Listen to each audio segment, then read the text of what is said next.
Shalom Bapak Ibu, bersyukur kepada Tuhan di waktu-waktu yang sulit ini Tuhan memelihara dan menyertai kita. Walaupun memang ada berbagai adaptasi yang harus kita lakukan di situasi new normal ini. Bahkan kita mungkin ada yang masih bekerja dari rumah dan juga anak-anak kita belajar dari rumah. Tetapi sebagai orang-orang Kristen kita dituntut untuk memiliki integritas.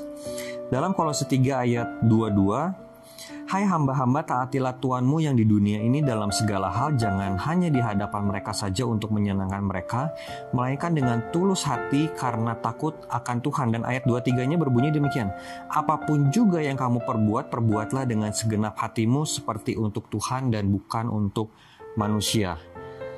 Nah, ini memang ayat untuk hamba-hamba, tetapi di bagian B sebetulnya ini bagian yang menegaskan karakter seorang Kristen. Jadi nggak peduli dia hamba atau bukan, nggak peduli dia bawahan atau bukan, sebetulnya semua orang Kristen perlu memiliki karakter ini, yaitu tidak hanya kita berlaku positif atau berlaku baik ketika ada orang yang melihat kita, tetapi ketika tidak ada orang yang melihat kita, kita tetap melakukan perbuatan yang baik dan benar sesuai dengan apa yang Tuhan firmankan kepada kita.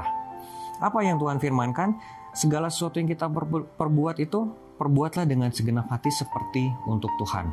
Bapak Ibu, ketika Bapak Ibu bekerja dari rumah, masihkah Bapak Ibu memiliki integritas?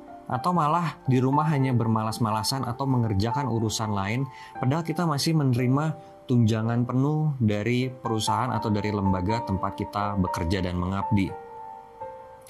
Atau kita malah mencuri-curi waktu untuk sesuatu hal yang sebetulnya bukan bagian dari pekerjaan kita, atau kita korupsi waktu, seharusnya kita bekerja sekitar 8 jam sehari tapi kita hanya bekerja 2-3 jam sehari.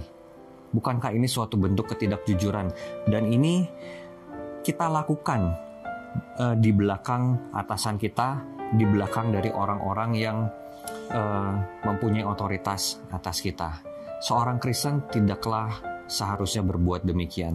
Begitu juga dengan anak-anak kita. Sebagai orang tua kita perlu menasihati mereka ketika mereka melakukan ketidakjujuran, ketika mereka bersikap tanpa integritas di rumah pada saat pembelajaran jarak jauh. Pada saat belajar dari rumah, kita perlu menegur mereka, mengingatkan mereka, membimbing mereka untuk menjadi orang Kristen yang benar sesuai dengan firman Tuhan.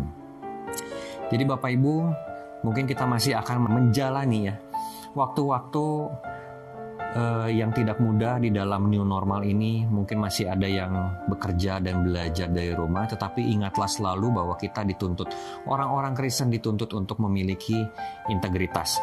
Ada yang melihat, tidak ada yang melihat, kita tetap harus melakukan yang terbaik, dan kita melakukan itu seperti untuk Tuhan dan bukan untuk manusia. Kiranya Tuhan memberkati kita semua.